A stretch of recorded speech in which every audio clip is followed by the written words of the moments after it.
361장 함께 찬양하시겠습니다.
함께 기도하시겠습니다.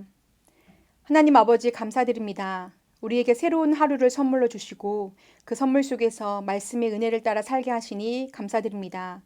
오랜 기간 계속되는 코로나라는 가뭄으로 인해 우리의 눈과 귀에 두려움과 고통의 소식이 떠나질 않고 삶의 자리마저 메마르기 쉬운 시간을 지나고 있습니다. 하나님을 바라봅니다. 하나님을 의지합니다. 하나님의 도우심을 구합니다. 우리의 연약함으로 인해 하나님을 향한 믿음이 흔들리지 않도록, 이웃을 향해 내미는 손길이 메마르지 않도록, 그리고 삶의 순간들이 냉혹해지지 않도록 우리가 마주하는 삶의 모든 시간 속에서 살아계신 하나님께서 역사하여 주시옵소서. 하나님, 더불어 구하기는 우리가 살아가는 모든 일상이 거룩한 시간, 거룩한 공간으로 자리하게 해주시고 개인적 사회적 관계를 맺는 모든 사람들과의 만남이 거룩한 코인노니아가 되게 하옵소서. 오늘 새벽에는 마태복음 7장의 말씀으로 하나님의 마음을 나누려고 합니다. 오늘도 우리에게 주시는 귀한 말씀으로 우리의 삶을 돌아보게 하시고 아버지와 자녀된 관계로 하나님 앞에 깊고 넓게 나아가게 하옵소서. 그리하여 이방인이 아닌 자녀된 자들에게 주시는 축복과 은혜를 겸손하지만 당당하게 누리며 사는 모든 인생들 되게 하옵소서.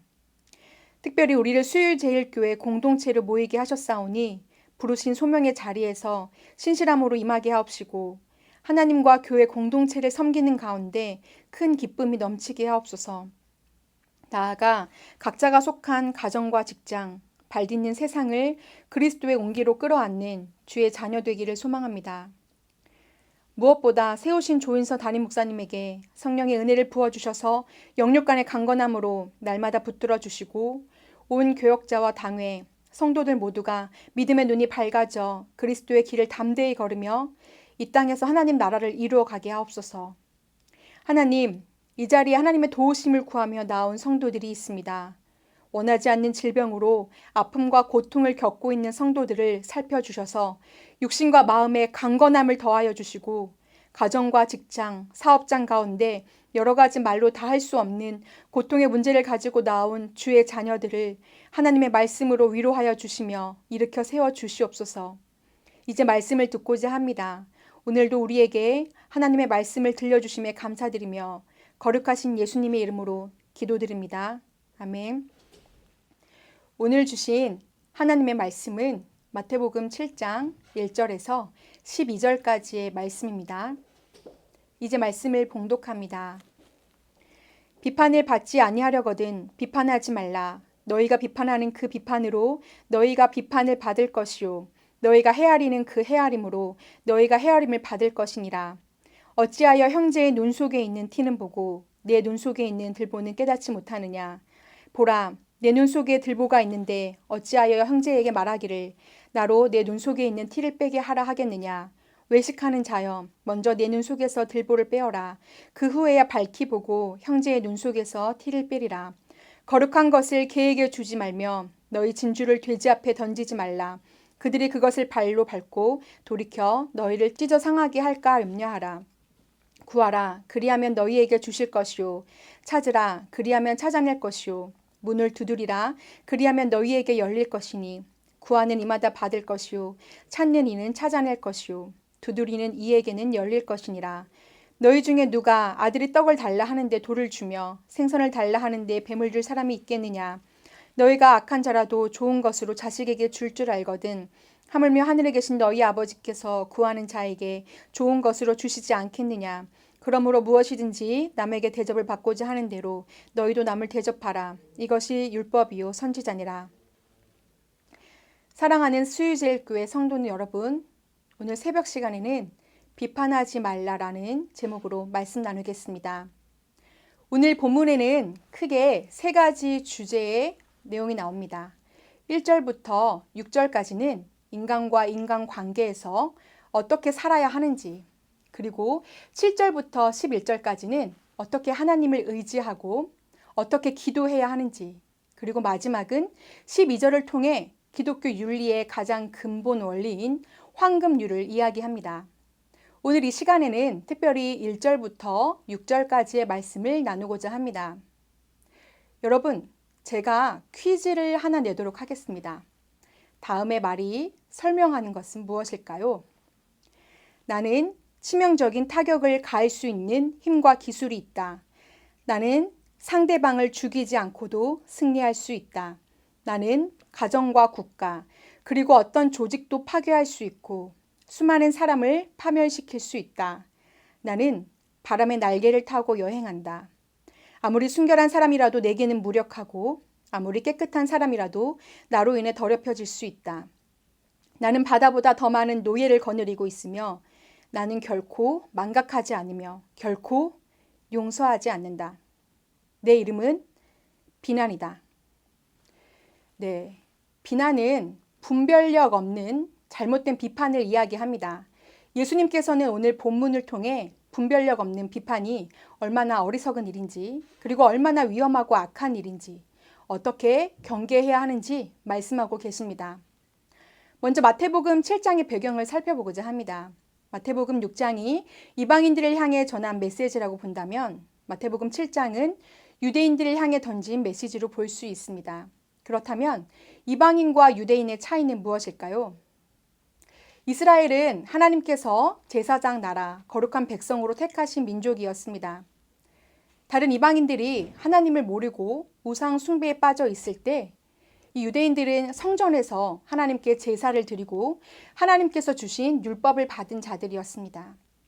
그러나 이스라엘은 영적인 우월성과 교만함에 빠져 하나님께 택함 받은 자기들만이 구원을 받을 거라 생각했습니다. 하나님이 자기들만의 하나님이라는 단단한 착각에 빠진 것이었죠.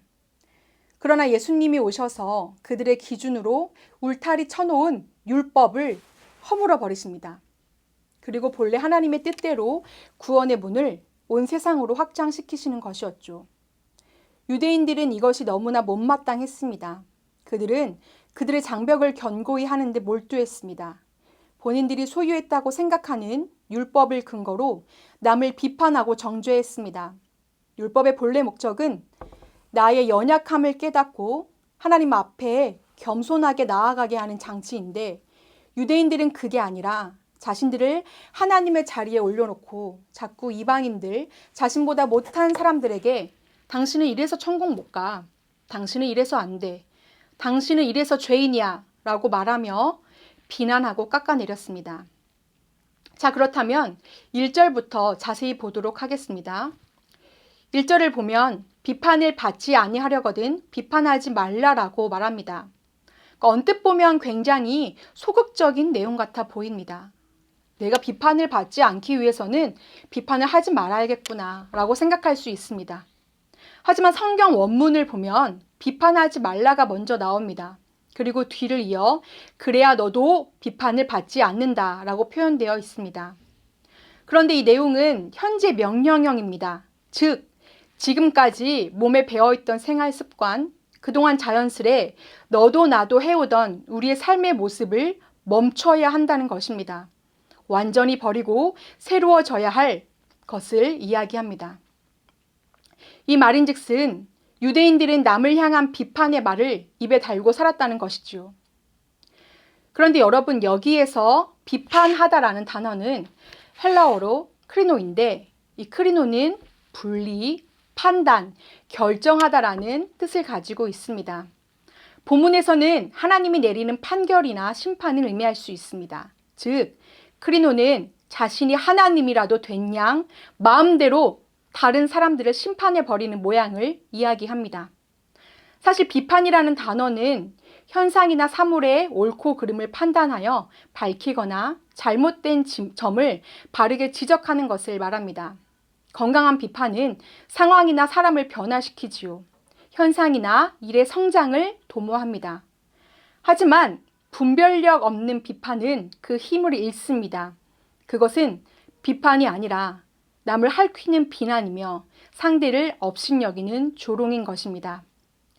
고대 팔레스타인의 라비 학교에서 기원된 성경 주석인 미드라시에서는 남을 헐뜯는 비난은 살인보다도 위험하다. 살인은 한 사람만 죽이지만 비난은 세 사람을 죽인다. 비난을 한 자신과 퍼뜨린 사람, 비난을 막지 않고 들은 사람이다 라고 이야기합니다.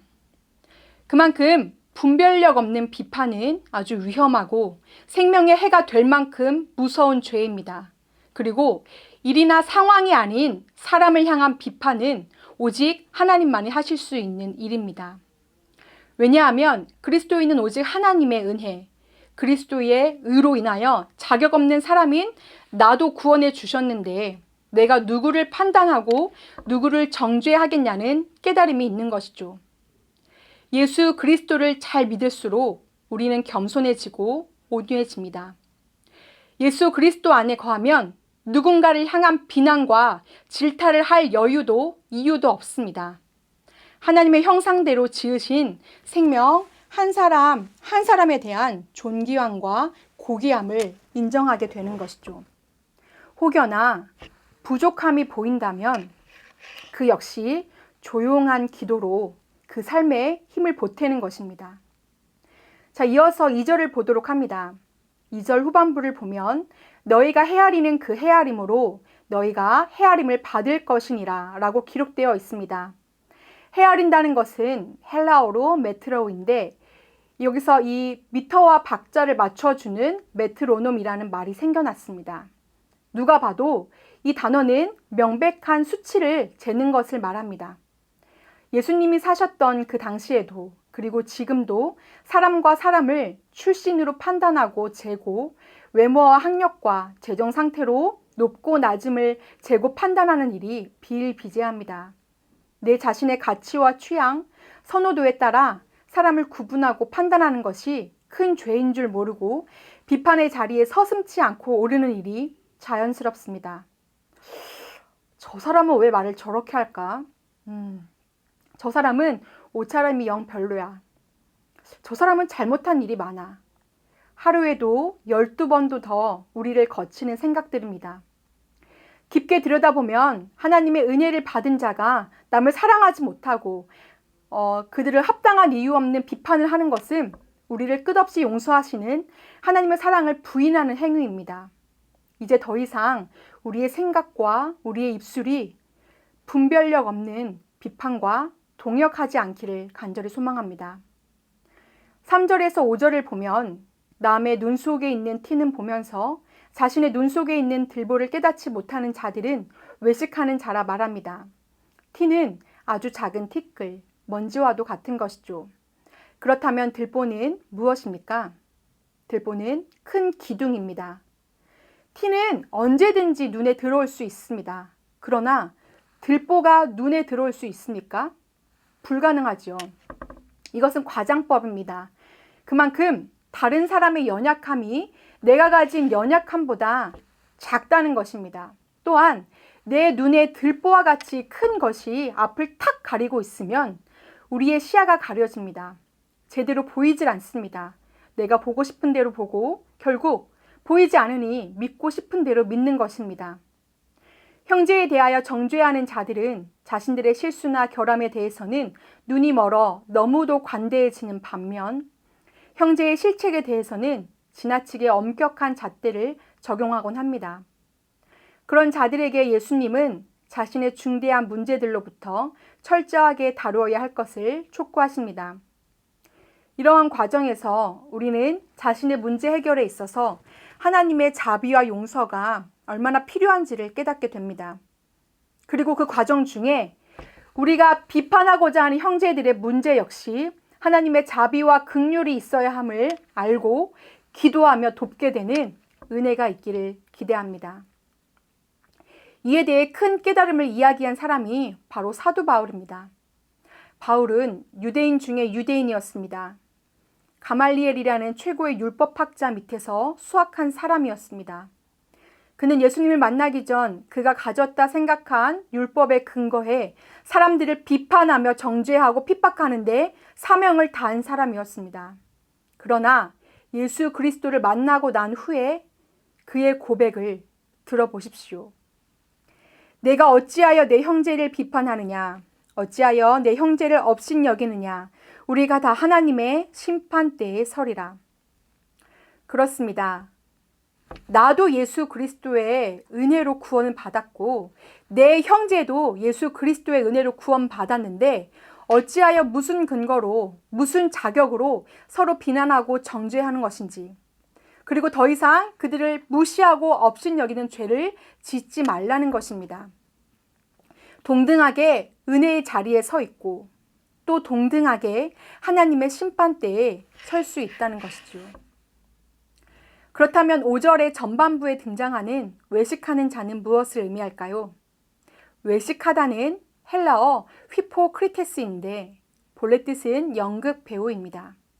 연극 배우는 극 중에서 다양한 역할과 신분을 가집니다. 하지만 그것이 실제 자신의 삶은 결코 아닙니다. 연극 배우의 본질은 자신을 위한 것이 아니라 관객을 만족시키기 위해 꾸며낸 극을 잘 완성시키기 위해 혹은 인기를 얻기 위해 하는 데 있습니다. 단지 역할에 맞는 분장을 하고 그 역할에 맞는 행위와 태도를 보일 뿐이지요. 즉, 외식한다는 것은 본질은 그렇지 못하면서 남에게 보이려고 금식하고 남에게 보이려고 기도하고 남에게 보이려고 전도하는 유대인들을 향해 던지는 메시지입니다. 외식하는 자, 연기하는 자, 위선자가 되지 않기 위해서는 남의 허물을 보기 전에 자기 자신을 먼저 돌아보는 은혜가 있어야 할 것입니다. 우리는 모두 똑같이 하나님의 심판대 앞에 설 것입니다. 한 사람도 빠짐없이 비판받고 헤아림 받는 자리에 서게 될 것입니다. 우리는 피조물이기에 당연히 흠이 있고 모자름이 있고 때로는 지나침이 있습니다. 하나님께서 심판하고자 하시는 것은 우리가 가진 연약함이 아니라 그 연약함에도 불구하고 다른 사람의 연약함을 품어주지 않는 오만함입니다. 하나님께서 비판과 책망의 시선을 겨누시는 곳은 우리가 해결하지 못한 우리의 문제가 아니라 그 문제를 하나님 앞에 가져오지 못한 교만함, 그리고 다른 사람의 문제에 칼을 겨눈 잔인함에 있습니다. 사랑하는 성도 여러분, 우리는 습관적으로 다른 사람을 판단하고 정죄하는 생각과 말과 행동을 피해가지 못합니다. 다른 사람을 비판함으로써 내가 좀 더 나은 사람 같게 여겨지고 내 형제를 내가 가진 기준에 부합하지 않는 존재로 무시함으로써 내가 가진 삶의 모습이 좀 더 가치 있게 느껴지기 때문입니다. 우리는 여기에서 오늘 본문의 마지막 구절이자 마태복음 5장부터 이어져 오는 산상수훈의 결론인 12절을 생각해 보아야 합니다. 12절에서는 그러므로 무엇이든지 남에게 대접을 받고자 하는 대로 너희도 남을 대접하라. 이것이 율법이요 선지자니라 라고 말합니다. 이 구절은 소위 황금률이라고 말하는 기독교 윤리의 절정입니다. 이 황금률과 비슷한 교훈들이 유대교 문학에서 폭넓게 발견이 됩니다. 먼저 유대교의 율법 학자인 힐릴의 교훈을 보면 너에게 싫은 것은 너의 동료에게도 하지 마라 라고 기록되어 있습니다. 또한 유대 문학의 책인 토비트서 4장 15절에 보면 내가 싫어하는 일은 아무에게도 하지 마라 라고 말합니다. 즉, 내가 비판을 받기 싫으면 다른 사람도 비판해서는 안 됩니다. 내가 싫은 것은 다른 사람도 싫고 내가 좋은 것은 다른 사람도 좋은 것입니다. 이 교훈을 염두하고 다른 사람들과 관계하는 성숙함이 우리 안에 있기를 소망합니다. 이어서 6절 말씀을 보겠습니다. 거룩한 것을 개에게 주지 말며 너희 진주를 돼지 앞에 던지지 말라. 그들이 그것을 발로 밟고 돌이켜 너희를 찢어 상하게 할까 염려하라. 이 6절 말씀은 1절부터 5절까지의 말씀을 정리하는 구절입니다. 먼저 거룩한 것이 무엇인지 살펴보겠습니다. 거룩은 사람에게서 나올 수 없는 성품입니다. 여기에서 말하는 거룩은 아마도 구약에서 제사장들과 그 가족만 먹을 수 있는 봉헌된 음식을 지칭합니다. 이 봉헌된 음식, 하나님께 바쳐진 제물은 결과적으로 무엇을 의미할까요? 바로 5장부터 시작된 산상수훈의 하나님 나라, 복음, 즉 예수 그리스도를 의미합니다. 진주 역시 같은 의미라 볼 수 있습니다. 거룩은 오직 예수 그리스도에 의해 주어집니다. 예수 그리스도의 보혈을 의지하고 내 죄를 회개하며 얻는 힘이 거룩인 것입니다. 내가 누군가를 비판하고 정죄할 자격 없는 죄인임을 인정하고 예수 그리스도의 피값으로 산 구원이 거룩인데 이 거룩을 개에게 주지 말고 돼지에게 던져주지 말라는 것입니다. 성경에 기록된 당시의 개는 이방인, 돼지는 부정한 것을 의미했습니다. 그렇다면 예수님께서 이방인들에게 복음을 전하지 말라고 말씀하시는 걸까요? 아니지요. 네, 절대 아닙니다. 하나님을 아버지로 인정하고 아버지된 하나님을 전적으로 의지하는 사람이 하나님의 자녀입니다. 하나님의 백성이지요.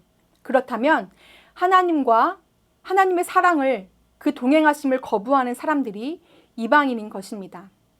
이것은 예수님의 의를 모르는 사람, 내 힘으로 내가 알고 외우고 있는 율법으로 구원받으려고 하는 사람들에게 하는 말씀입니다.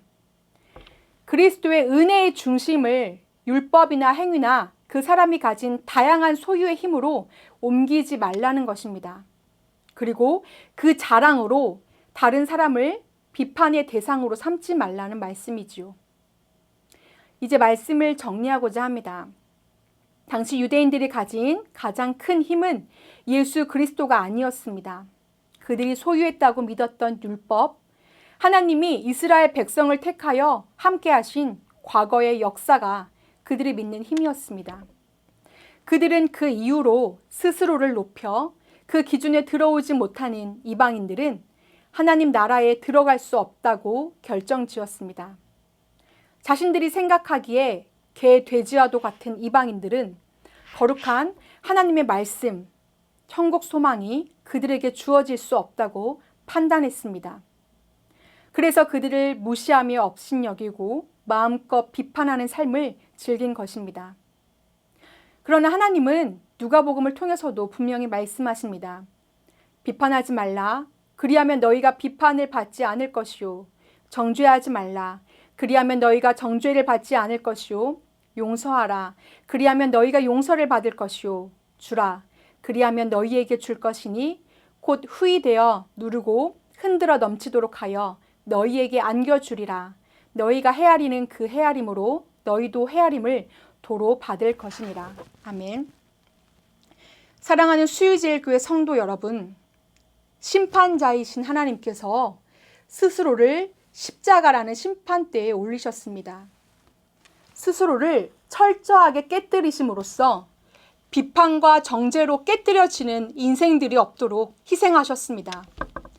스스로를 가장 낮은 자리에 처하게 하심으로써 인간이 가진 연약함으로 구분되어지지 않고 하나님 나라의 은혜를 동등한 자격으로 얻게 하셨습니다. 같은 은혜를 입은 하나님의 자녀로서 누군가를 업신여기고 비판하는 죄를 범하지 않길 원합니다. 예수 그리스도의 은혜로 얻은 거룩함이 우리가 살아가는 시간과 공간에서 살아 역동하길 간절히 소망합니다. 함께 기도하겠습니다. 하나님 아버지 감사합니다. 오늘도 우리에게 귀한 말씀 들려주시고 그 말씀으로 우리의 삶을 성찰하게 하시니 감사합니다. 오직 그리스도의 보혈의 피로 인하여 우리가 누리는 하나님 나라의 은혜가 우리에게 임한 줄 믿습니다. 그 은혜로 말미암아 내 기준과 잣대로 다른 사람의 허물을 비판하고 정죄하기 이전에 나를 먼저 돌아보고 하나님 앞에 내 삶을 성찰하게 하옵소서. 또한 우월감과 교만함으로 우리의 생각과 말과 행동이 더 이상 비판과 동력하지 않게 하옵소서. 감사드리며 예수 그리스도의 이름으로 기도드립니다. 아멘. 함께 주기도문 하시겠습니다. 하늘에 계신 우리 아버지, 아버지의 이름을 거룩하게 하시며 아버지의 나라가 오게 하시며 아버지의 뜻이 하늘에서와 같이 땅에서도 이루어지게 하소서. 오늘 우리에게 일용할 양식을 주시고 우리가 우리에게 잘못한 사람을 용서하여 준 것 같이 우리 죄를 용서하여 주시고 우리를 시험에 빠지지 않게 하시고 악에서 구하소서. 나라와 권능과 영광이 영원히 아버지의 것입니다. 아멘.